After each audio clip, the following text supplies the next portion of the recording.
മരിച്ച വീട്ടിലെ കർമ്മങ്ങളുമായി ബന്ധപ്പെട്ട് സാന്ദർഭികമായി ഒന്ന് രണ്ട് കാര്യങ്ങൾ ഓർമ്മപ്പെടുത്താനുണ്ട്. മരിച്ച വീട്ടിൽ സുന്നത്തായ കർമ്മങ്ങൾ മാത്രമേ നടക്കാവൂ, ബിദഅത്തുകൾ നടക്കരുത് എന്ന് മയ്യത്തിന്റെ വീട്ടുകാർക്ക് നിർബന്ധമുണ്ടായിരിക്കണം. പക്ഷെ പലപ്പോഴും കാണുന്ന എന്താ വെച്ചാൽ മരിച്ചു കഴിഞ്ഞാൽ പിന്നെ ബിദഅത്ത് പാടില്ല എന്ന് പറഞ്ഞാലൊക്കെ ഔങ്ങിക്കളിക്കും. പിന്നെ ബിദഅത്തിന്റെ ആളുകൾ അങ്ങ് മുന്നോട്ട് ചാടിക്കയറലാണ്.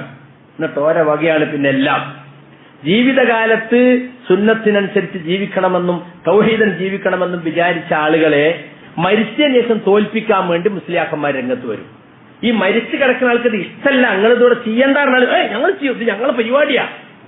എന്ത് ഇവർക്ക് സ്വർഗമായിക്കൊക്കെ ബനെന്താ അത്ര, ഈ മൊല്യർക്ക് എന്താ അത്ര വലിയ താല്പര്യം?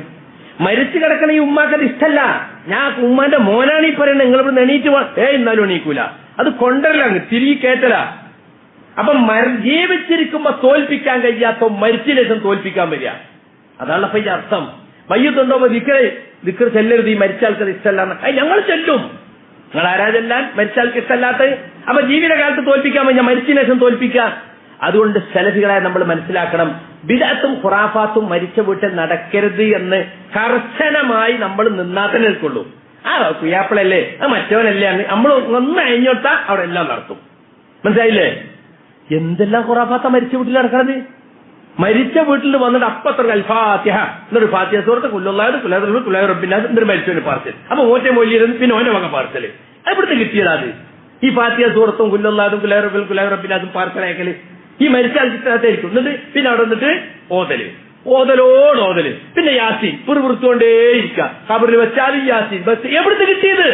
അല്ലാഹുവിന്റെ റസൂലിന്റെ കാലത്ത് എത്ര ആൾ മരിച്ചു, അവിടെ യാസീൻ ഓതിയോ? റസൂലുള്ളാഹിന്റെ അവിടുന്ന് മയ്യത്തിന് ഇങ്ങനെ യാസീൻ ഓതിക്കൊണ്ട് പോയാ ഖബറിന് മയ്യത്തിനൊപ്പം യാസീന്, മയ്യത്ത് അമർമാടുമ്പോൾ യാസീന്. എന്തൊരു തനിച്ച ബിദഅത്താണ് ഇതെല്ലാം, തനിച്ച ബിദഅത്താണ്. എന്നിട്ട് പിന്നെ മൂന്നിന്റെ അന്ന്, അതിപ്പോ മൂന്നിന്റെ അന്ന് വേണ്ടെന്ന മറ്റേ പിയ്യാപ്പിളക്ക് പറ്റൂല, ഈ പിയ്യാപ്പിളക്ക് പറ്റൂല, അങ്ങനെ പിയ്യാപ്പിളാരെ കളിയാ പിന്നെ അവിടെ. എന്തത് മൂന്നിന്റെ അന്ന് എന്താ അവിടെ ഉള്ളത്? 3 ദിവസം വരെ ദുഃഖാചരണം. 3 ദിവസം കഴിഞ്ഞാൽ എല്ലാ പിയ്യാപ്പിളാരും ഓരോ പണിക്ക് പോകണം. അവിടെ ഇങ്ങനെ മുടിക്ക് കുറച്ച് ഉത്തിരിക്കാൻ പാടില്ല. എന്നിട്ട് പിന്നെ ദ്വായർക്കല് ദിക്ർ ആരുണ്ടാക്കിയതൊക്കെ ദ്വായ എല്ലാവരും ചെയ്യണം. അതിന് 3, 7, 14, 40 ആണ്ടൊന്നുമില്ല. എല്ലാ സമയത്തും മരിച്ച ആൾക്ക് വേണ്ടി ദ്വായ ചെയ്യണം. എന്നിട്ട് അതിന് വേണ്ടിയിട്ട് കുറെ ചോറും കറി ഉണ്ടാക്കിയിട്ട് ആളുകൾ ഇങ്ങനെ വരിക തിന്നുക ഇതന്നെ പരിപാടി. 3ന്റെ അന്ന് 7ന്റെ അന്ന് ഇതെല്ലാം എവിടുന്ന് കിട്ടി? എന്നിട്ട് അതിന് പേര് പാലക്കാട് ഭാഗത്തൊക്കെ ഈ റാവുത്തന്മാർ തന്നെ, ഈ തമിഴ്നാട്ടിൽ നിന്ന് വിഭാഗമുണ്ട്. അവർക്ക് മരിച്ച അന്ന് തന്നെ സദ്യ.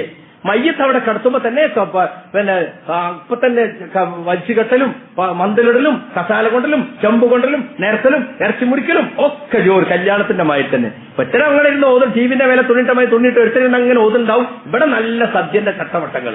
എന്നിട്ട് മയ്യത്ത് അടക്കിയിട്ട് ഒന്നായിട്ട് വരിക. എന്നിട്ട് നല്ല കല്യാണം തന്നെ. മാത്രല്ല അവിടെയൊക്കെ മരിച്ചോടത്ത് മരിച്ച ആൾക്ക് തീറ്റാൻ വേണ്ടിയിട്ട് അത്താന്റെ മൗത്ത് ചെലവുക്ക് എന്നും പറഞ്ഞിട്ട് ഒരു സ്വത്ത് ഒരുക്കുമ്പോ ഒരു ഓരി നീക്കിക്കും. അള്ളാന്റെ ഖുർആനിലുണ്ടോ അങ്ങനെ ഒരു ഓരി? എന്നിട്ടെന്താ 10 ഏക്കർ പാടള്ളോൻ 1 ഏക്കറ മൗത്ത് ചെലവ്. എന്താ മൗത്ത് ചെലവ്? 3 ലക്ഷം തുണിയും അതുപോലെ തന്നെ പിന്നെ കബറിച്ചോന്റെ പൈസയും. നമ്മൾക്ക് ഇവിടെ അത്രേ ഉള്ളൂ. ഇത് കൊല്ലാവല്ലം വരെ തീറ്റ. അപ്പൊ ഈ മരണച്ചോറ് തിന്നാൻ വേണ്ടി നടക്കുന്നവർ മനസ്സിലാക്കിക്കോ, ഇത് ഇസ്ലാമിൽ ഇല്ലാത്തതാണ്, തനിച്ച ഹറാമത്. ഈ മരണച്ചോറ് തിന്നാൻ നടക്കുന്ന തനിച്ച ഹറാമത്ത് തിന്നത്. തിന്നാനും പാടില്ല, അവിടെ പോകാനും പാടില്ല. കയ്യും കേസ് എടുക്കണം, ശക്തി കൊണ്ട് തടുക്കാൻ കഴിയും, ശക്തി കൊണ്ട് തടുക്കണം, അല്ലെങ്കിൽ നാവ് കൊണ്ട് എതിർക്കണം. അതിന് പറ്റുമെങ്കിൽ നിസ്സഹകരിച്ചിട്ട് ഇറങ്ങിപ്പോരണം, അല്ലാതെ നിൽക്കൂല. ആളുകൾ എന്താ പറയുക, ബിദഅത്തിനോട് അങ്ങോട്ട് സമരസപ്പെട്ടു കൊടുക്കണ്ടേ? അത് നടക്കണമൊക്കെ നടന്നോട്ടെ. ആ പിയാപ്പിള പറഞ്ഞ്, ഈ പിയാപ്പിള പറഞ്ഞ്, ആ മോശം പറഞ്ഞ്, ആ എന്താ ഇത്? ദീനല്ലേ ഇത്? ഇവിടെ പിയാപ്പിളിനോടുള്ള സ്നേഹ ദീനല്ലേ ഇത്? അതുകൊണ്ട് മരിച്ച വീട്ടിൽ ബിദഅത്ത് നടക്കരുതെന്ന് നേരത്തെ തീരുമാനിക്കണം. അതിനെന്ത് വേണമെന്നറിയോ? ഒറ്റപ്പെട്ട സ്ഥലത്ത് ഇങ്ങനെ തൗഹീദുള്ളവരുണ്ടാവും. അത് മരിച്ചു എന്ന് കേട്ടാ നമ്മളെല്ലാരോടും എത്തൂല. അത് കേട്ട് അപ്പൊ എന്താ എല്ലാരും വന്നിട്ട് ഓരോക്കെ നടത്തും. അവിടെ ആർക്കും തടയാൻ കഴിയില്ല. അവസാനം ഇവര് കുത്തിരുന്ന് കരയായിരിക്കും. അപ്പൊ അതുകൊണ്ട് മരിച്ചു എന്ന് കേട്ടാൽ അത്തരം സന്ദർഭങ്ങളിൽ ഒറ്റപ്പെട്ട സ്ഥലങ്ങളിലുള്ള തൗഹീദിന്റെ ആളുകൾ വിഷമിക്കുന്ന ഘട്ടത്തിൽ നമ്മൾ അവിടെ ചെല്ലണം. ചെന്നിട്ട് സുന്നത്ത് നടപ്പിലാക്കുന്ന കാര്യത്തിൽ പരസ്പര സഹായ സഹകരണങ്ങൾ ചെയ്യണം. അതാണ്. ഇതെന്താ അറിയോ, ഈ മരിച്ചാ പിന്നെ ആരും ഒന്നും ഉണ്ടല്ലോ. അപ്പൊ ഇവരത് മുതലെടുക്കും. ഇനിയിപ്പോ നമ്മള് പറയാൻ പോണ്ട, ഇനിയിപ്പോ ഒരു ബഹളാകണ്ടേ എന്ന് വിചാരിച്ചാൽ എല്ലാവരും മൗനം പാലിക്കും. ഇവരത് കയറും. ഇവര് ഖുറാഫാത്ത് അടിച്ചു കയറ്റാൻ നോക്കുന്നതാണ്. നമ്മൾ തടയനെ വേണം, തടഞ്ഞാലേ ഇതില്ലാതാവുള്ളൂ. ആ കാര്യത്തിൽ നമ്മൾ നല്ല ശ്രദ്ധ വേണമെന്ന് ഓർമ്മപ്പെടുത്തുകയാണ്.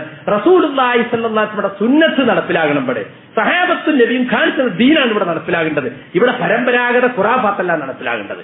അതിന് നമ്മൾ പരിശ്രമിക്കണമെന്ന് പ്രത്യേകിച്ച് ഓർമ്മപ്പെടുത്തുകയാണ്. അല്ലാഹു സുബ്ഹാനഹു വ തആല അതിനുള്ള തൗഫീഖ് നമുക്ക് നൽകുമാറാകട്ടെ.